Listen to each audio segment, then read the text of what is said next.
Hi, Deanna. Hey, Hassan. How are you? I'm doing well. It's Friday. It is Friday. I'm excited to be doing this with you. Yes. As the kind of newest person, member of the team, it's just going to be a fun opportunity for the community to hear from you. Yes, absolutely. Amazing. So I have a couple questions. We're probably going to start with, but we're going to go off script. So I think it's really, really important to just start with you. Who's Deanna Ceasar? Tell us a little bit about your story. Yeah. Okay, great question. So, yes. So I'll start with where I'm from. I'm from Lake Charles, Louisiana. And in the story of Deanna Ceasar, I'll have to say the most important thing in my life is my faith. So I definitely, I'm Christian. I grew up as a Christian, and I just believe, that Jesus Christ died for us to have a relationship with God. And so that's the foremost thing of my life. I wake up every day and try to develop this relationship with God. And it's actually what led me to move to New Orleans. So I grew up Christian, but it wasn't until college that I really felt like my faith became my own. And so I went to LSU in Baton Rouge, go Tigers. And I got involved in this really amazing student organization called Chi Alpha Christian Fellowship. And so it was the first time that I found like genuine Christian friends. It was the first time that I learned to read the Bible and understand what it meant, and just really connected with God. And so anyway, I had this amazing experience in college. I was involved from my sophomore year on, and actually when I graduated, I became a volunteer with this organization. And then I moved to New Orleans to pioneer a Chi Alpha campus group at Xavier University. And so I did that for 6 years. 6 years. And so even, beyond college, started my career right out of college, it was also centered around my faith. And so, that is a big piece of who I am. Yeah, thanks for sharing that, Deanna. I know we've talked about this, and your story really resonates with me too, as somebody who, even though I'm a Muslim, faith plays a big part of my life. So I know it's something that we're both kind of thinking about what it means for us to bring our full selves and lead with that big element of our identity. Yeah. So thank you. Yeah, I appreciate those conversations that we've had about that because, it's true, and I think 4.0 is an amazing space that I've experienced so far as a new team member, still getting involved in the culture of being a part of the 4.0 team. I see that there's room for you to be your full self here, and it's really refreshing because sometimes you don't experience that, and so I've really enjoyed that. Yeah, me too. Yeah. Okay, so I'm gonna go off script a little bit because this is always a chance for me to also just learn more about your story. I just learned new things that I didn't know. Yeah. I'd love to just maybe, if you feel comfortable sharing, maybe who are some of the people that really influenced you, whether it's at the college stage or when you moved here and worked at Xavier, just for us to kind of learn a little bit more about your story. Yeah. So, the first person that comes to mind is my mother. So my mother has influenced me probably the most in my life. There's been mentors, I think of college mentors and people, but my mom is the first person I think of. She's a strong, awesome Black Christian woman, and I think I took my strong desire to grow my faith from her. When I was growing up, we had a lot of family, how do I want to call it? Struggles. We moved around a whole lot because of family situations. I went to 9 different schools before I was in middle school. I feel like that gives people a good picture of how much we moved. We moved every 2 years or so. Wow. And throughout that time, I really saw my mom just press into God, into her faith to help us just get through those times. And so, she really influenced me on, I believe I'm a strong, Christian woman too, because of her. Yeah. And not this, sometimes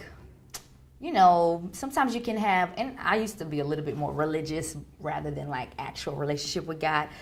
She modeled for me this, genuine faith. Not a faith that was an obligation, not a faith that was, I go to church because I have to, but, I need God, and He helps me, and He actually responds to me, and and it was just so cool that in my home I saw that God was real and he was a part of our lives. And so I think that's a big part of why I am who I am today. Yeah. And so besides that, she's just an amazing woman. Like, she's so kind. Mm-hmm. She's so gracious. She has a servant heart. She'll do anything for anybody.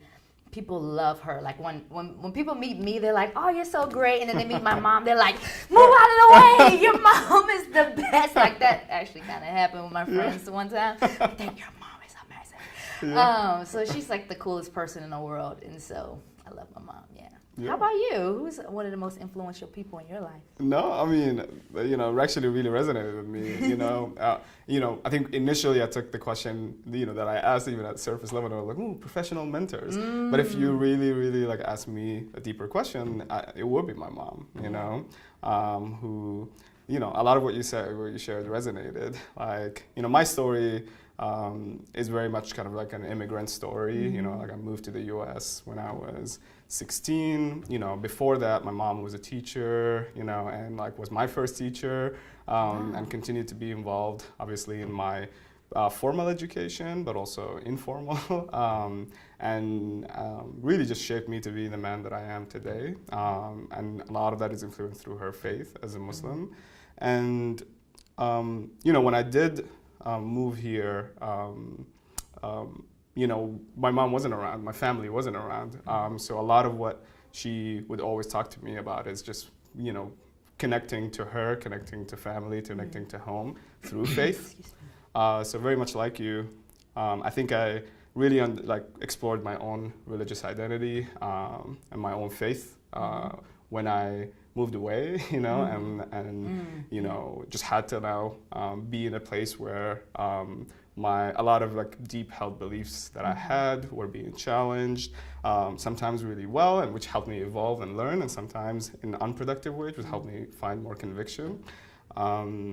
So yeah, I think I know she played a huge role, and she continues to do that. Yeah, that's cool. Yeah.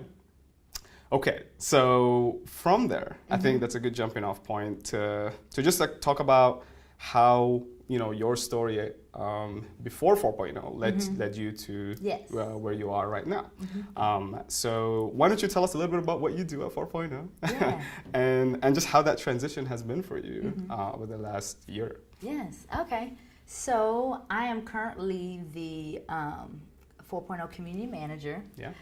My role has been, tossed around a little bit, like lab coordinator, but basically just organizing this community. So everything involved in this new space we just moved into, this new building. So setting up our hospitality areas, our room reservations, helping people with the process of renting space, both alumni and Friends of 4.0 community members. Everything involving the space, I'm the person that helps people with that.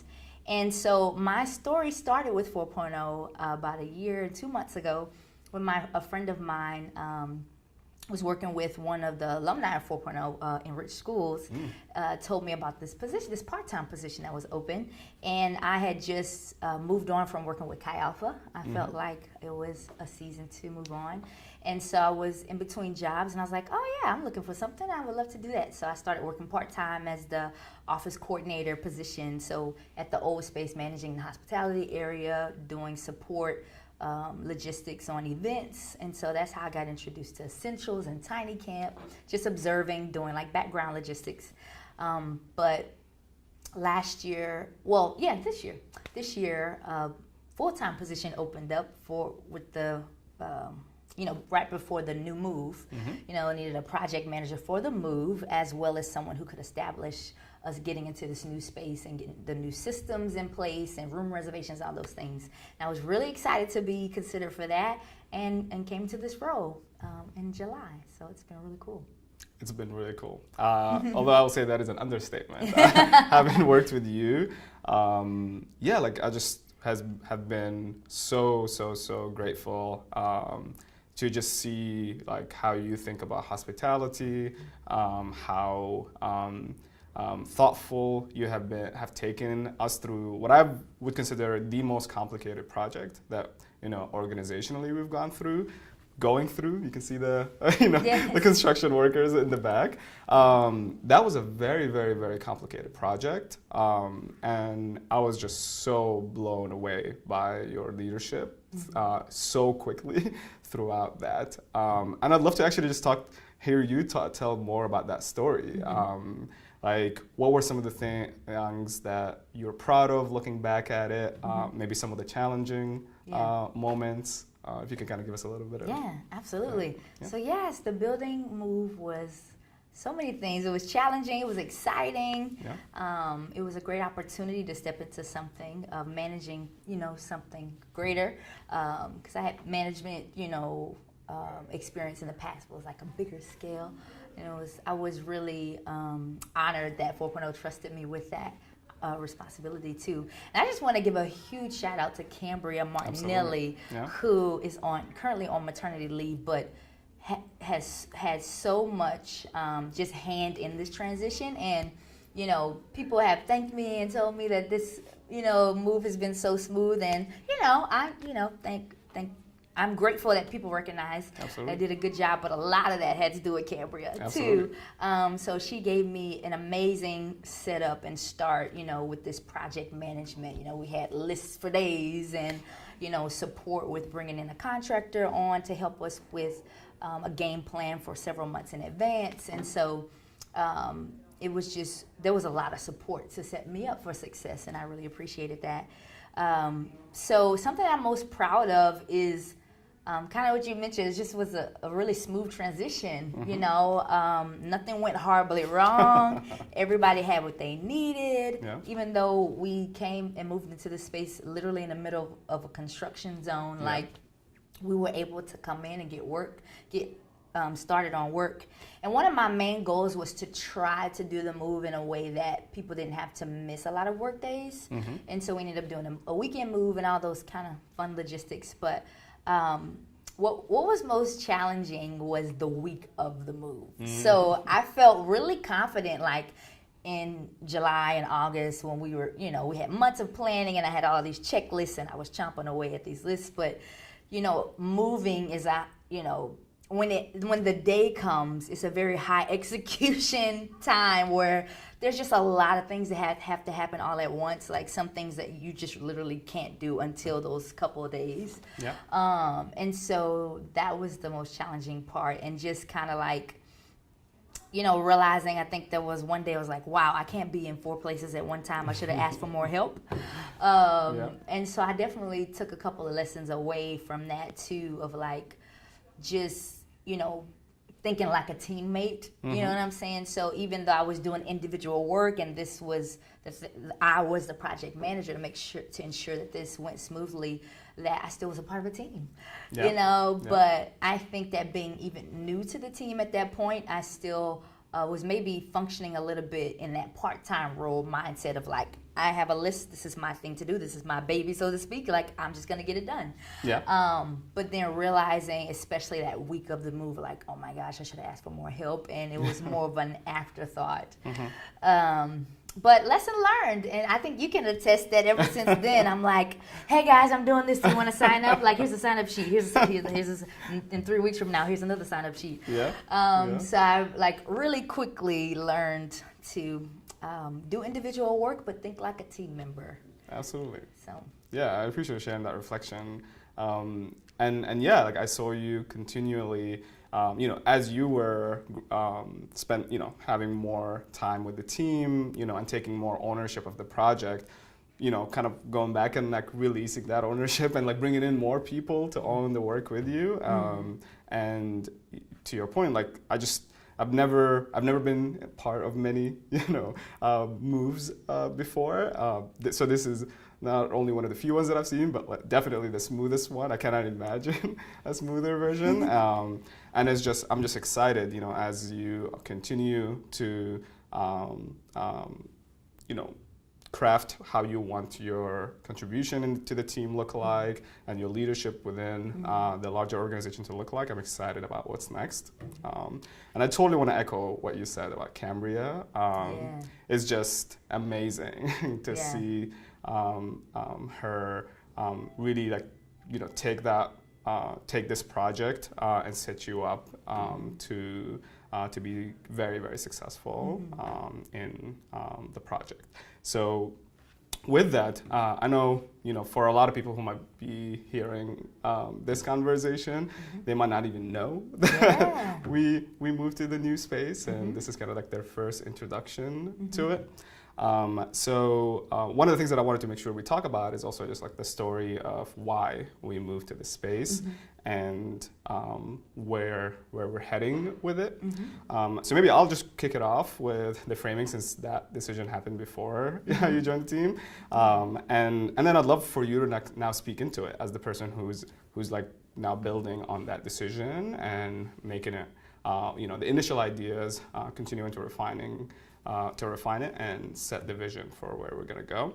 Absolutely. So, for us, I think it's like really important to note that like we're just a team of 10, so we're a pretty tiny team. So we really don't need for ourselves like this large space. So this was really a question, the question of why we needed to move came down to who is in our community. So a lot of what we do as an organization is investing in people, investing in our fellows who go through our programming, investing in our alumni who are looking to grow their ventures after they graduate from our programming, investing in the wider community that we're a part of. I think, when we were kind of talking about whether or not there was a path where we could have just decided to go and rent a really small office for just the 10 of us. But just recognizing that, like, as an organization that is based in New Orleans and has a responsibility and a commitment to be to strengthen the community that we live in, we want to just be thoughtful with how to use space as a resource, as a form of capital, to continue to invest in the people that are part of this community. So, I'm excited for you to now, like, that was the initial idea, and that like got us to, get motivated to move into a larger space, and we were able to partner with the Taylor Foundation that really helped invest in us as an organization to make this this space that we're in a reality. But now you're the person who is like taking the lead at actually like filling in the blanks and like really making that vision take shape. And I'd love for you to speak on who is this space designed for now that we're in it, and what's the purpose for those members of the community. Yeah, absolutely. Yeah, so in joining the team and stepping into this role, really been just observing and learning myself a lot of like who is 4.0 really serving? What is our main purpose and goal? And have come to learn, kind of echoing what you're saying, 4.0 exists to invest in these, educational entrepreneurs that are changing the future of school. Yeah. And so, we see the building as our greatest asset to be able to do that, to host, our largest camps, like Tiny, that's sometimes, almost 100 people. And so I see this building being able to help us do that better, that we don't have to go elsewhere and be back and forth between our space and a rented space. And so I see this move as a great opportunity to accomplish our mission in a greater way, in serving, 4.0 fellows and alumni. And so another thing that we're really excited about for this space is having fellows come work in the space. So, it's not necessarily a business model of a co-working space, but it's definitely functions like a co-working space. It's a shared space where people can come and use the desks and things like that. And so facilitating this community where people can be in a space where others are working on changing the future of school as well is really valuable. And so, that's what I see as I'm coming to understand as our purpose for moving into this new building, and the purpose of, how to continue to leverage this asset in that way. And then another thing, we've been talking about exploring is how to just open the space up to the greater New Orleans community. I think that we have this space now, and we're really excited to explore those opportunities. Yeah. And so, I know some things we've talked about has been maybe doing a speaker series, around pertinent issues that people want to talk about in the city, things like racial reconciliation, about education reform. Even, we kind of talked about interfaith talks and how that informs you in the workplace, all kinds of things like that. So I'm really excited for some new things that 4.0 has maybe never done in the past that this new space has given us opportunity to do. Yeah. And so a couple other things, thinking about like teacher appreciation events, community welcome, all kinds of stuff. The sky's the limit. This big, beautiful space is opening up a world of opportunities for us to serve in greater ways. Absolutely. I'm excited. Yeah. Just getting a preview of some of the ideas that are in the works. It just gives me a lot of hope that this move also just symbolizes an intentional investment through space. So, you talked about some of the things that you reflected on and learned over the last year. What are some of the things that you're looking forward to learn? Yeah. So, I think that this role is a great opportunity to continue to grow in a couple of things.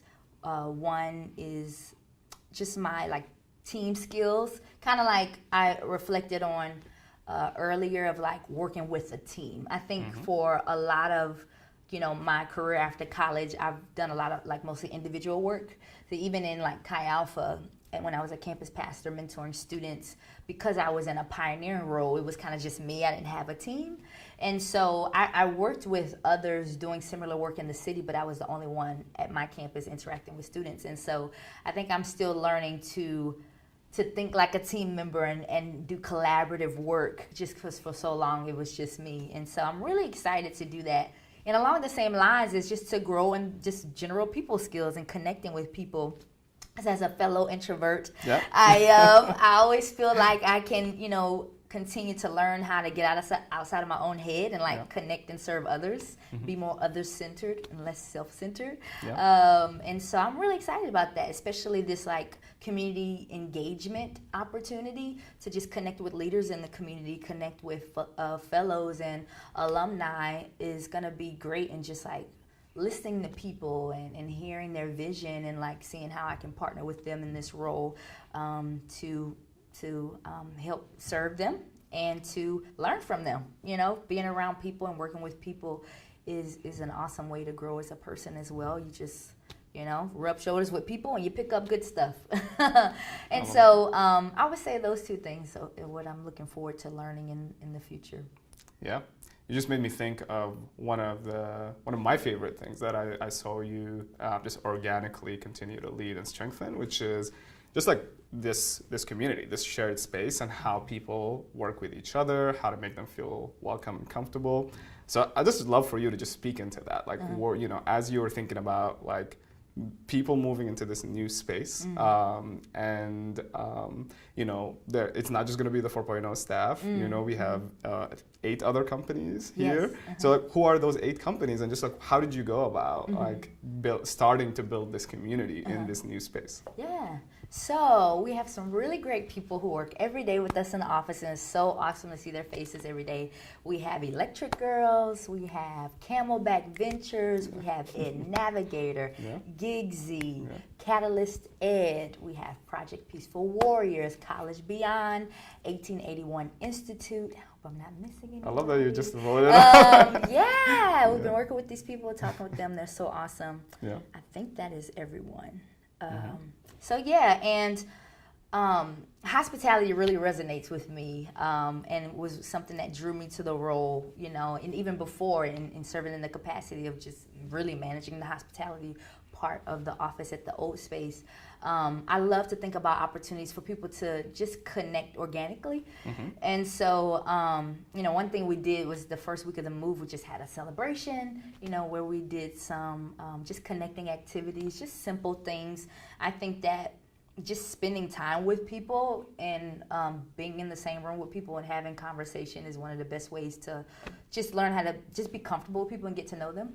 Yeah. And so I'm looking forward to continuing to host some more of those opportunities. I'm thinking of like maybe a once a month thing where we're having, you know, like coworker hangouts, you know, or anything from family game night type thing, or coffee, or having like discussions ourselves, our own little speaker series, you know, with maybe things people are passionate about in this space.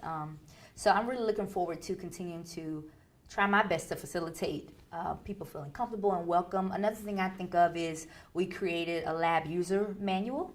And so for those fellows and alumni who don't work here every single day, we have, you know, a resource that they can go to of like, okay, which rooms can I use, and like what's the norms around the kitchen, and just practical things so that people feel informed, feel like they have what they need to be able to make the space their own. And of course, I'm always here and the team is here to answer questions, but I think that having something that we can send to people ahead of time to say, this is what you can expect, this is what is available to you. So we are definitely thinking through how to make people feel welcome and comfortable in this space. Yeah, and you've been building a council to help you do it together, asking for help. Yes, I'm looking forward to that. Getting some fellows and alumni on a team, you know, my little sub team, hopefully, that can help us move forward with some of this the community engagement ideas. I definitely don't want to be the only one speaking into that. We have amazing people in our community who are leading all kinds of things. They're already leading these talks in racial reconciliation and leading talks in education reform, all kinds of things. And so we want to definitely just, you know, use those people as a resource and as an asset in our community to speak into what we're doing. And so I'm looking forward to that. Me too. Yeah. And like, since you mentioned all of those different companies that are, and I really should say people, right? Because they're members of the 4.0 community.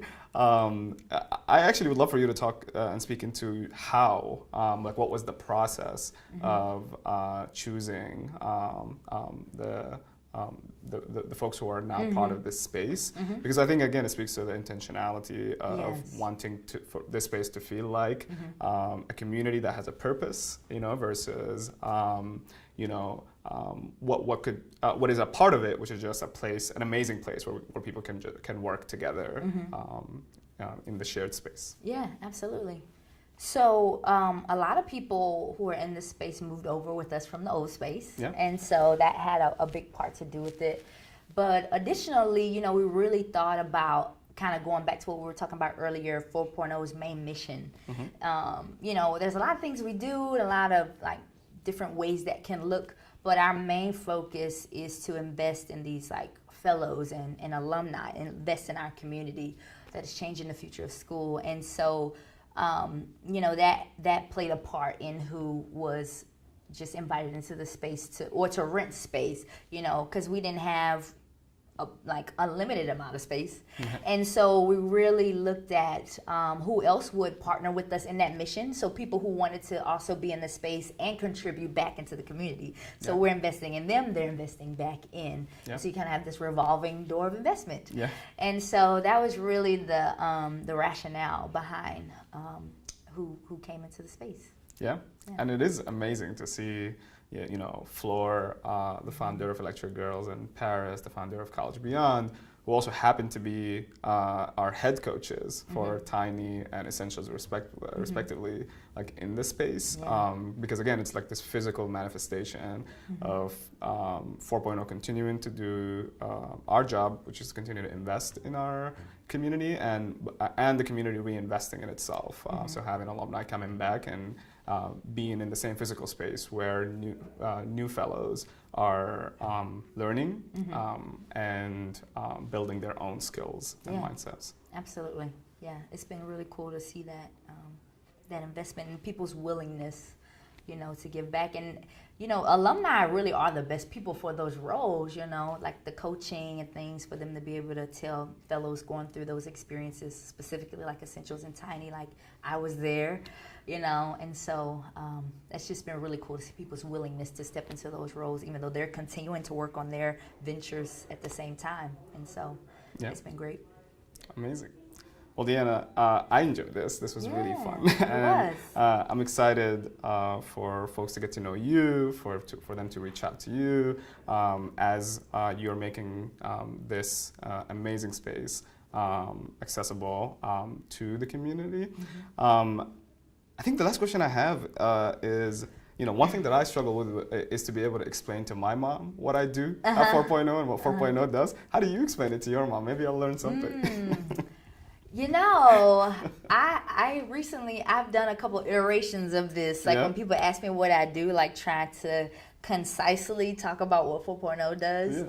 I find myself just trying to say, 4.0 is a nonprofit organization that invests in educational entrepreneurs who want to change the future of school. And then I kind of usually say like something like, it's basically, education reform, thinking that, we recognize there are just not great things going on in education right now. And a lot of people see those things. And so 4.0 says, like, let's get started. Like, let's give people who have great ideas and who are close to those problems and want to work with families and students to help solve some of those problems or invest in changing the future of school for the better.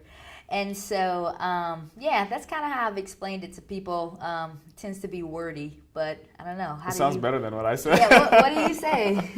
It's a great question. Actually, one of the things, we had our staff retreat, like mid-semester check-in. Yeah. Is it 2 days ago now? Yeah, Wednesday? 2 days ago. And one thing you said, I actually wrote down immediately, which is 4.0 and at 4.0, we invest in your growth. And for me, like, that's what it comes down to, right?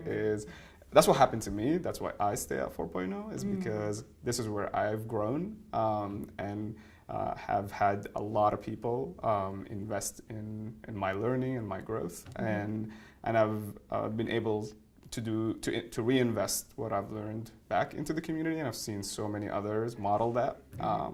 So I'm starting to just come up with something around that language that I think that you helped inspire. So thank you. Yeah, you're welcome. That's super cool. Yeah, I echo that. Like I said before, I think I mentioned just the culture of 4.0 where you can be your full self. And I think in addition to that, 4.0 really invests in you, growing as a person, like just that value of your whole personhood. Like, it's not just like you as a worker and what you're bringing to the table as a worker, but you as a person. We have this phrase in 4.0 is like, we're investing in the 20-year version of you. Yeah. And so there's a lot of dynamics to who you're becoming. Yeah. And it's super cool to be a part of an organization that thinks that's important and makes space to even talk about that.